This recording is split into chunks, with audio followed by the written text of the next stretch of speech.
भारत के उत्तर पूर्व में स्थित अरुणाचल प्रदेश एक छोटा राज्य है। इसकी आबादी लगभग 17 लाख है। पूरा राज्य खूबसूरत पहाड़ों, नदियों और घने जंगलों के बीच बसा हुआ है। उत्तर पूर्व में ये देश का आखिरी राज्य है। इसका लगभग 1000 किलोमीटर का क्षेत्र चीन की सरहद से मिलता है। ये एक ऐसा भारतीय राज्य है जिसके अधिकतर क्षेत्र पर चीन अपनी मिल्कियत का दावा करता है। सीमा विवाद के बावजूद आमतौर पर यह एक शांतिपूर्ण स्थान है, लेकिन ये परिस्थिति अब बदल रही है। पिछले वर्ष लद्दाख में भारतीय और चीनी फौजियों के बीच खूनी टकराव के बाद अरुणाचल प्रदेश की सीमाओं पर भी अब तनाव बढ़ रहा है। सरहद के दोनों तरफ सैन्य गतिविधियों में तेजी से वृद्धि हुई है। अरुणाचल प्रदेश में हमारी जिज्ञासा वहां से खबरें कम आने के कारण और भी बढ़ गईं।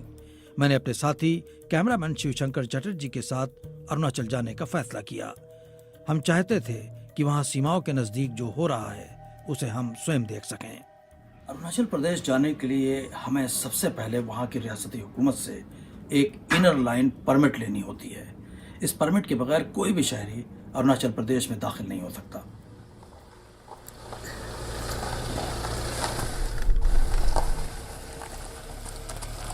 अरुणाचल प्रदेश बेशतर पहाड़ों और घने जंगलों पर मुश्तमिल है। इसकी आबादी बहुत ज़्यादा नहीं है, इसलिए यहाँ के देहात बहुत छोटे छोटे और एक दूसरे से बहुत दूरी पर वाक़ हैं। और जो चीन के सरहदी इलाकों से मिलने वाले इलाके हैं, वहाँ पहुँचना बहुत दुश्वार गुजार रास्तों से होकर वहाँ गुजरना पड़ता है। बीच रास्ते में हौलियांग नाम का एक टाउन है। ये कस्बा अंजाव जिले का हेडक्वार्टर है। ये चीन की सीमा से कुछ ही दूरी पर बसा हुआ है। यहाँ भारतीय सेना की बहुत बड़ी छावनी है। शाम में हम वालंग पहुंचे। यहाँ हमें रात में ठहरना था। अब हम धीरे धीरे चीन की सीमा की तरफ बढ़ रहे हैं। यहाँ से काहू और किभीतू सीमांत गांव कुछ ही दूरी पर बसे हुए हैं। ये पूरा इलाका सेना के अधिकार क्षेत्र के दायरे में है। 1962 के युद्ध में चीनी सैनिकों ने जहां एक बड़े क्षेत्र पर कब्जा कर लिया था।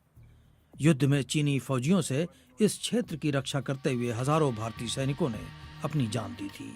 उनकी स्मृति में यहां एक वार म्यूजियम बनाया गया है।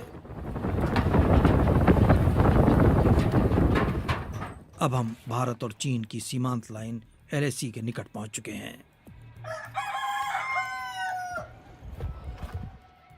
ये काहू गांव है। ये अरुणाचल प्रदेश का आखिरी सरहदी गांव है और यहाँ से थोड़ी दूरी पर वहाँ चीन का गांव दिखाई दे रहा है। और उससे जो मुतासिल ये पहाड़ी चोटियाँ हैं, LAC इन्हीं चोटियों से गुजरती है। ये बुनियादी तौर पर बहुत ही हैवी मिलिटराइज जोन है और इससे जो गांव चीन का दिख रहा है उससे कुछ ही दूरी पर PLA का काफ़ी बड़ा जो है कैंट है वहाँ पर। और इस पूरे इलाके में इंडियन आर्मी के जो है छावनियाँ हैं हर तरफ। और चूँकि ये बड़ा मिलिट्राइज जोन है तो यहाँ बड़ी पाबंदियाँ भी हैं। ये अमूमन बड़ा पुरअमन इलाका रहा है, लेकिन जब से लद्दाख में पिछले साल टकराव हुआ है तब से दोनों जानिब बड़े पैमाने पर फौजी सरगर्मियाँ देखी जा रही हैं। काहू में मुश्किल से 8-10 घर होंगे। गांव के लोग बताते हैं कि चीनी फौजी कभी कभी LAC के इस तरफ आ जाते हैं। जो आगे जो चाइना का विलेज था, ये थोड़ा सा मैदान दिखाई देता है। यहाँ से पूरा इंडिया का ही था। चाइना लोग क्या करता है, गांव वाला को आगे आगे करता है, गाय को आगे आगे लेके आगे आगे रखता है। उसका पीछे पीछे उन लोग आके घर खेत बनाता है, कुछ बना के बैठ जाता है। वो लोग गाय का रखने जगह बना देता है, ऐसा करता है। उसके बाद में फौजी लोग आके चाइना का फौजी लोग ले लेता है, वो वहीं रहता है। इतनी मुश्किल परिस्थितियों में सीमा पर टकराव के पॉइंट पर घर होने की अपनी अलग कठिनाइयां हैं। वहाँ तो क्या, तो अभी घर दिखाई दे रहा है, वो घर का सामने में सीधा गाड़ी रोक जाता है, खेत का सामने। वो ये तरफ में पूरा गांव, ये तरफ में बीच में गाड़ी जाएगा। देखो ना, ऐसा बना दिया। टाटू में तो इतना टावर का पोस्ट इतना बड़ा बड़ा लगाया, 2-3 ठो है इसमें। हम लोग का इंडिया में तो कुछ भी नहीं है। देखो अभी जो टाटू का इस सबसे तो इंडिया का है ना, वो सब तो। ये पूरा इलाका भारतीय सेना की निगरानी में है। जो कुछ लोग यहाँ हैं, वो यहाँ की बदलती हुई परिस्थितियों के बारे में बात करने से बचते हैं। यहाँ हर तरफ बड़े स्केल पर सैन्य गतिविधियां देखी जा सकती हैं। चीन के दावे के जवाब में भारतीय सरकार अब काहू गांव को एक पर्यटन स्थल में बदल रही है। यहां अब हर घर में टूरिस्ट के ठहरने के लिए स्टे होम निर्माण किए जा रहे हैं। खुद सरकार यहां एक बड़ा टूरिस्ट लॉज बना रही है। इस लॉज के नजदीक एक नया सैन्य पुल निर्माण किया गया है। इस स्थान से आगे सिविलियन को जाने की इजाजत नहीं है। आगे सिर्फ भारत और चीन की फौज पीएलए तैनात है।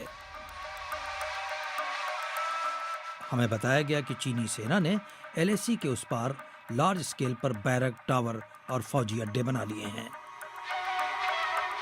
Clear evidence through satellite imagery of the construction of a second Chinese enclave. हमारे यहाँ आने से पहले एक टीवी चैनल ने दावा किया था कि चीन ने अरुणाचल के कुछ क्षेत्रों में गांव और फौजी अड्डे बना लिए हैं। अमेरिका के रक्षा मंत्रालय ने भी हाल में एक रिपोर्ट में कहा कि चीन ने इंडिया की सरहद के कई किलोमीटर अंदर एक गांव निर्मित किया है। इस रिपोर्ट में यह भी बताया गया है कि अरुणाचल की सरहद के निकट चीनी फौजियों की गतिविधियां काफी बढ़ गई हैं।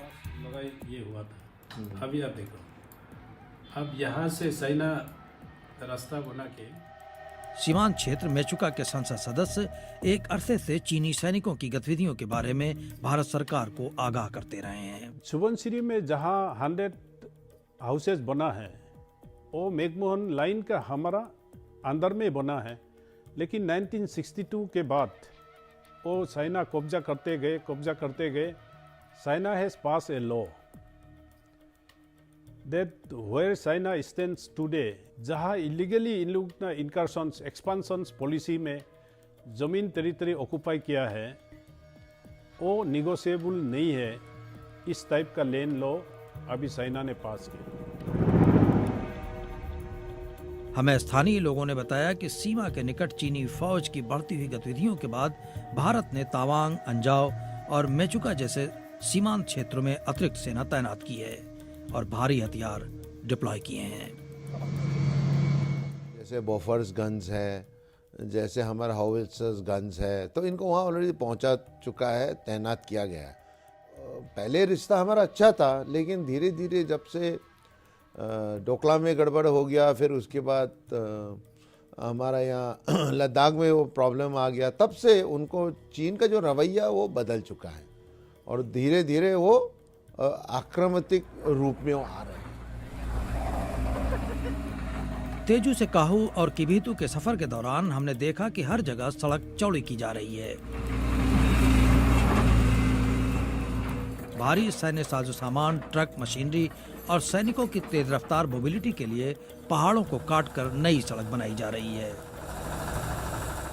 पहले से मौजूद सड़कों को बेहतर और मजबूत किया जा रहा है। पुराने पुलों की जगह दर्जनों नए पुल निर्माण किए जा रहे हैं।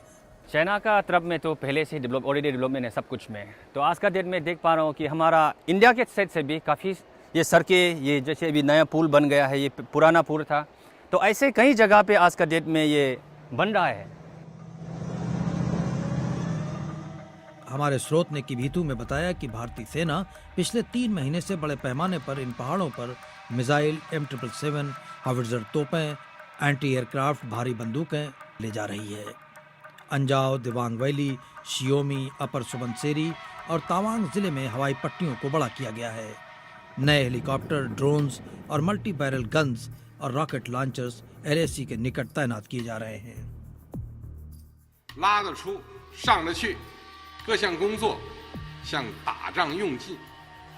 चीन ने अक्टूबर में एक नए सीमांत कानून न्यू बॉर्डर लैंड लॉ को मंजूरी दी है। 1 जनवरी से इस कानून को लागू कर दिया गया है। इस कानून के अंतर्गत जिन सरहदी जमीनों पर विवाद है वो जमीन चीन की मिल्कियत बताई गई है। चीन ने इस कानून के लागू होने से 2 रोज पहले अरुणाचल प्रदेश के 15 रिहायशी क्षेत्रों, पहाड़ों और नदियों को चीनी नाम देकर ऐतिहासिक तौर पर उन्हें अपना बताया है।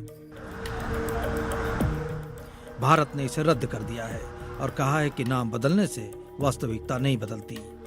लेकिन चीन के आक्रामक रवैये के बारे में भारत की चिंताएं बढ़ गई हैं।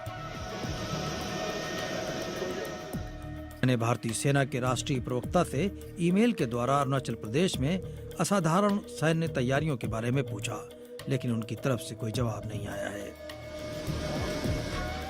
भारत के रक्षा मंत्री राजनाथ सिंह ने कुछ दिनों पहले कहा था कि सीमाओं पर जिस तरह की अस्थिरता बनी हुई है उसमें किसी भी संभावना से इनकार नहीं किया जा सकता।